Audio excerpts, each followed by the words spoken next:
We're supposed to work hard, keep our heads down, and success will follow. At least, that is often a message that many Asian Americans learn growing up in the United States. And at what point do we critically examine the complexities of how racism can latch onto even our hopes and dreams? And what might radical healing from racism look like in AAPI populations? And as an Asian American, what barriers exist that make discussing racism difficult, and where does one look to for resources? Welcome to People of Color in Psychology, the show that explores mental health topics specific to culture, diversity, and communities of color. I am your host, Jack Chen. Our guest today is Dr. Grace Chen, a licensed psychologist in private practice and podcast creator of Psych Grad Corner. Dr. Chen works primarily with clients of color with a focus on Asians and Asian Americans, as well as with immigrants, women, and LGBTQ folks. Additionally, Dr. Chen has advised doctoral psychology students in the PhD and PsyD programs from APA-accredited counseling and clinical psychology programs through the APIC internship application process for more than 10 years. As an Asian American psychologist, Dr. Chen will be discussing radical healing from racism for AAPIs. Dr. Chen, thank you for joining me today and welcome. Thank you for having me. Prior to our recording, you talked a little bit about radical healing and psychology framework. What's the official terminology? Yeah, it's the psychology of radical healing, which is a framework that is designed to help move us from coping to healing from racial trauma for people of color. And it is basically holding the idea that we recognize the oppression and the history of intersectional oppressions for people of color and how that impacts us, while also balancing that out with recognition of strength and resistance and hope, so that we don't get stuck in feeling despair when we see how overwhelming it is when we look at systemic oppression, for example. But we really need to recognize that and make space for people to tell their stories of dealing with racism, as well as help move them towards a sense of hope and dreaming for the future. And so this framework really provides kind of a deeper ongoing healing process that recognizes that there's a lot of joy in life and strength from where we come from, in addition to the trauma and difficulties that we experience. Yeah. Thanks for that brief introduction on the psychology of radical healing. Now, you're on this particular episode to talk a little bit about the psychology of radical healing from racism for AAPI communities. Tell me more about that.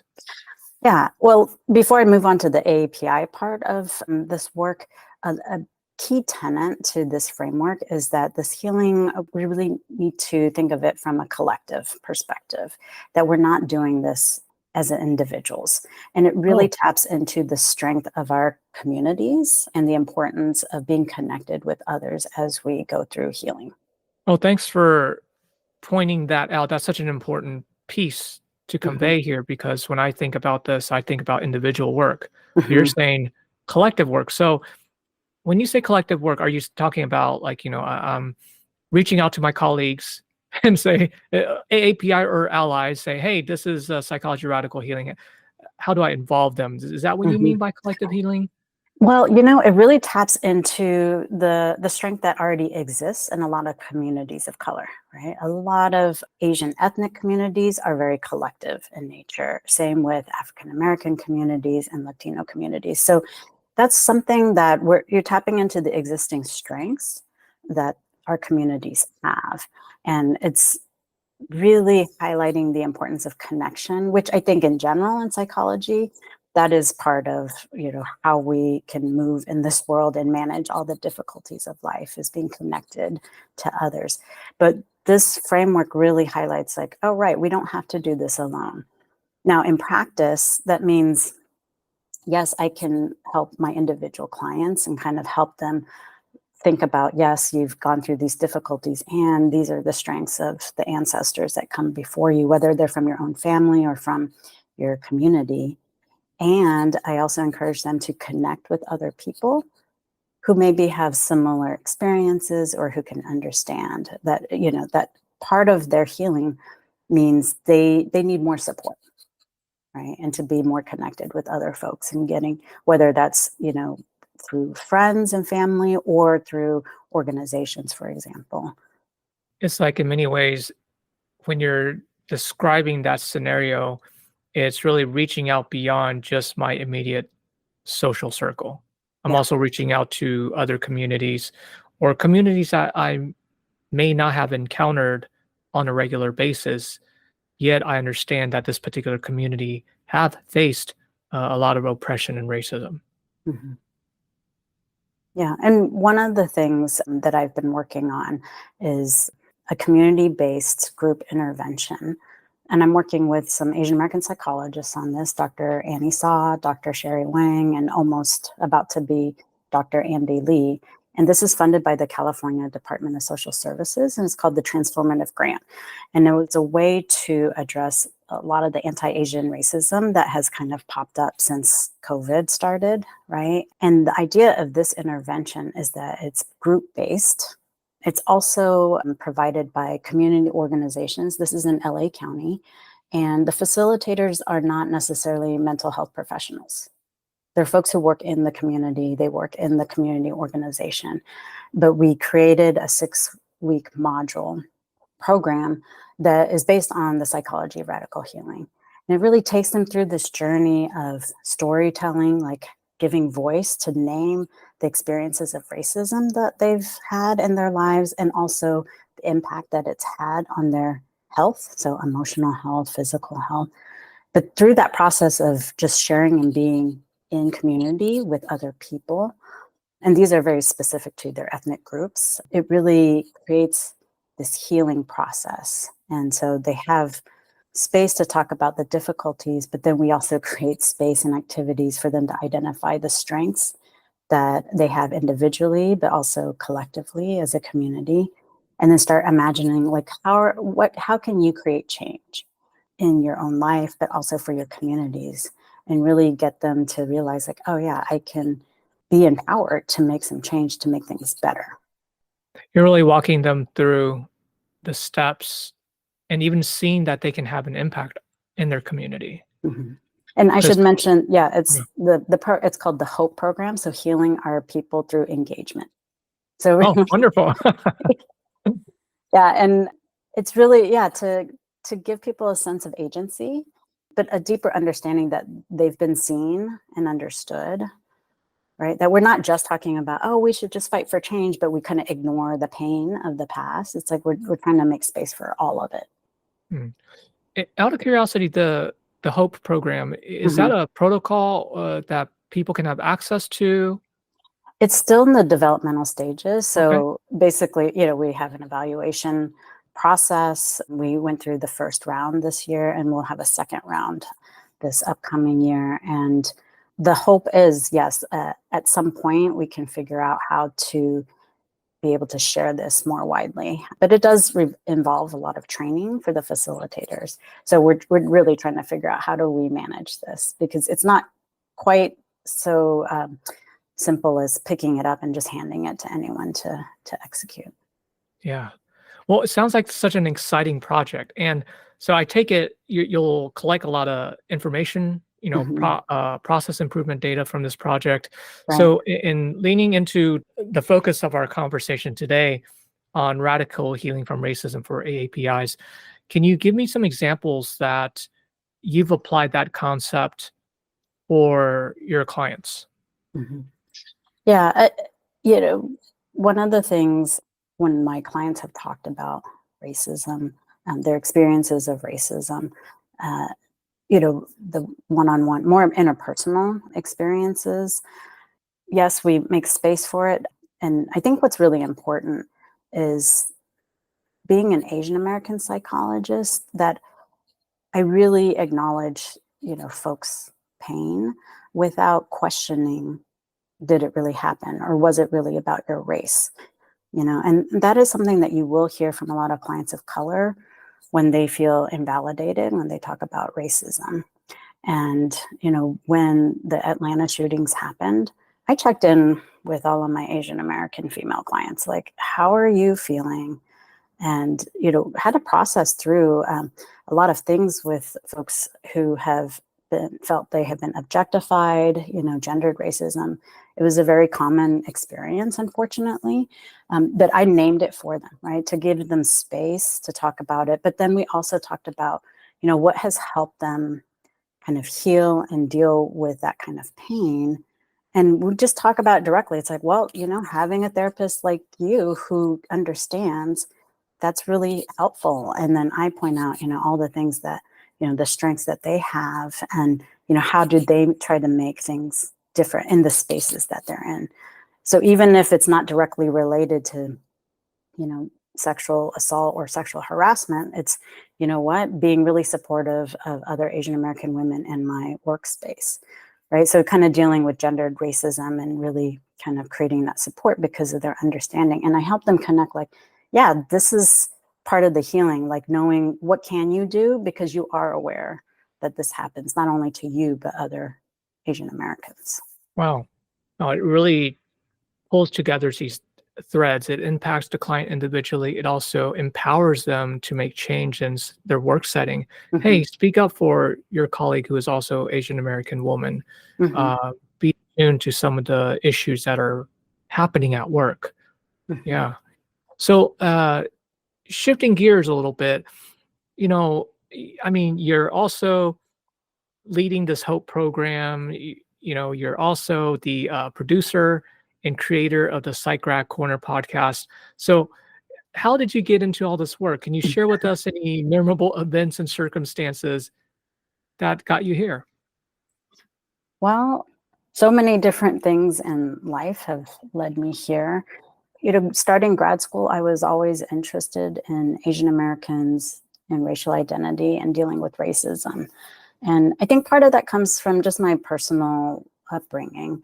I grew up in a multiracial family at different stages of my life with an African American stepfather, where I think I was very aware of racial issues because of that experience.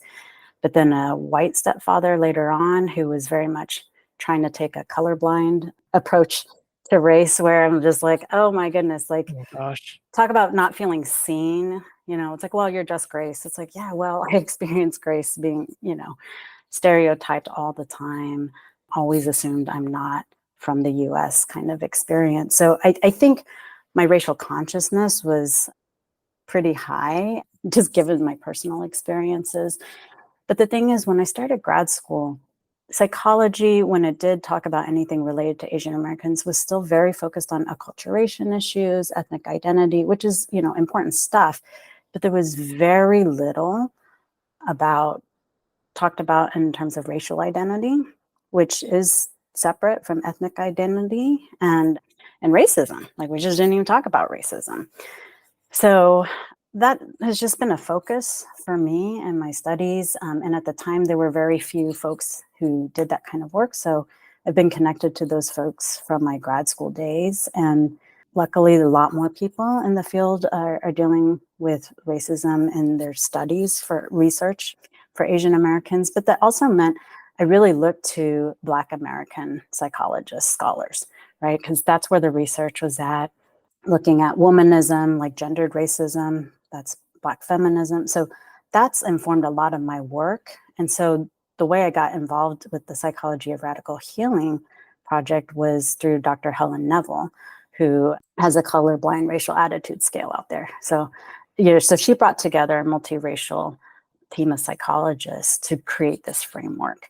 And I just want to give props to the folks on that team, Dr. Brianna French, Dr. Joni Lewis, Dr. Della Mosley, Dr. Hector Adames, Dr. Nayeli Chavez Duenas. So, as a group, as a collective, we created this framework. And that's another thing to highlight, is that we really need to work in solidarity with other communities of color, because this is the work that we need to do together and support one another in.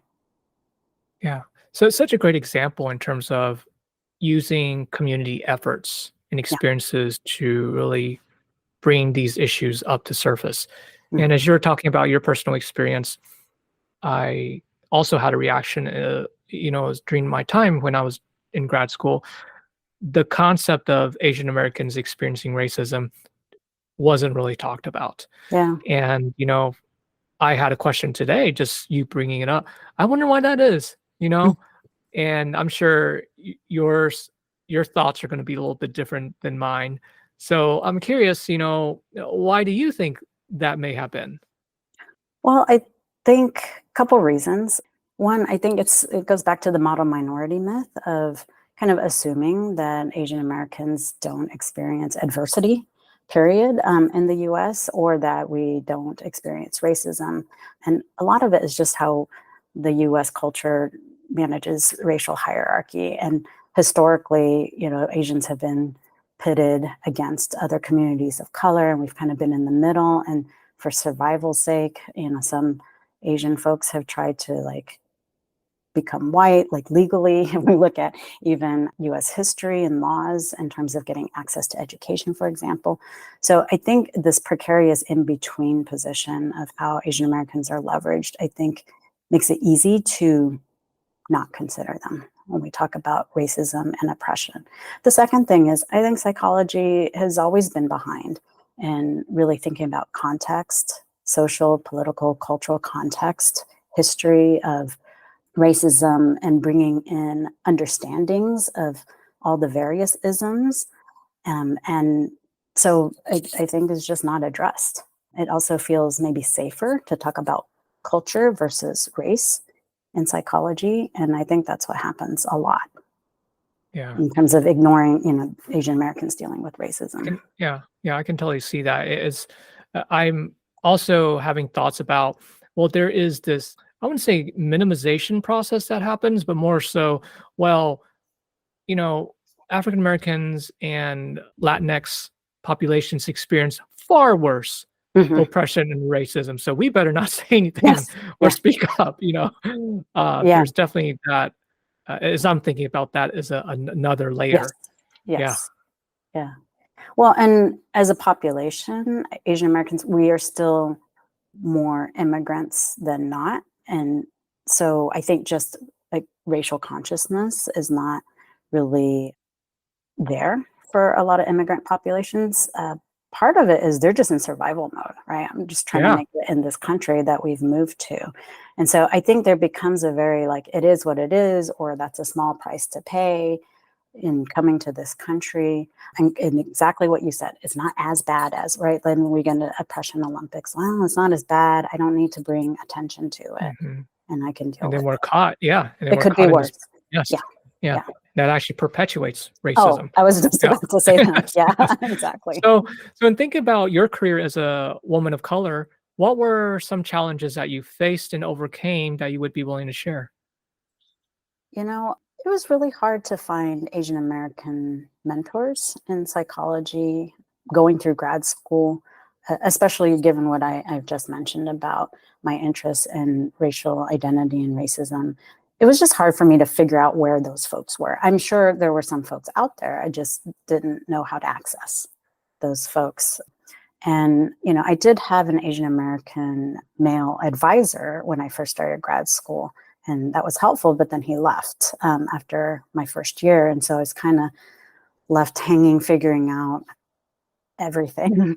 And luckily, I did have a classmate, a Vietnamese American psychology classmate, who really helped me get through grad school. We had similar interests. We talked about race and Asian Americans. And he really was my peer mentor, if you will. And most of my mentors have been African American women psychologists. I've had some female mentors and Latina mentor along the way as well. So they certainly helped me a lot, but it also drove home that for me, the need to have more Asian American psychologists who can be available to mentor and support, at the very least, right? Support other Asian Americans who are coming into this field. It's really Yeah. tough. Yeah. Yeah. As we're having this conversation, it actually brought up something for me. I recall doing a research coordinator position at a large healthcare system, and at the time had an Asian psychologist who did a lot of pain research, was awarded grants, published a lot, and was a staff psychologist and supervised interns. Yet, within the organizational level, it wasn't obvious to me that he was placed at a high leadership level. And I remember having a strange feeling that something was off about the whole situation. Well, and I think what you're talking about is just visibility, right? And is it, again, goes back to the model minority myth, or even just kind of the basic stereotypes of like quiet Asian worker bee.